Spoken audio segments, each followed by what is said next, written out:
Ayaw palagpasin ni Senator Risa Hontiveros ang sexist remarks ni Representative Bong Sontay tungkol sa aktres na si Ann Curtis sa kabila ng pagsori nito.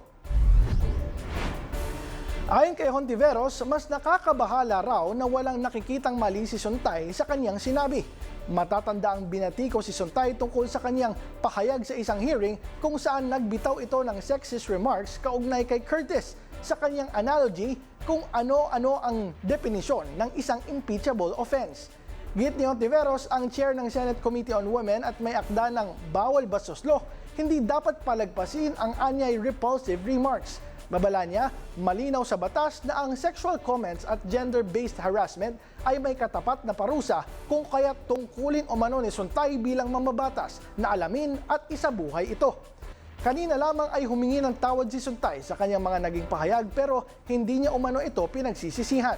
Samantala nanawagan si Senator Risa Hontiveros ngayong National Women's Month na huwag hayaang maging normal ang ganitong mga pahayag at patuloy na ipaglaban ang dignidad at respeto para sa kababaihan.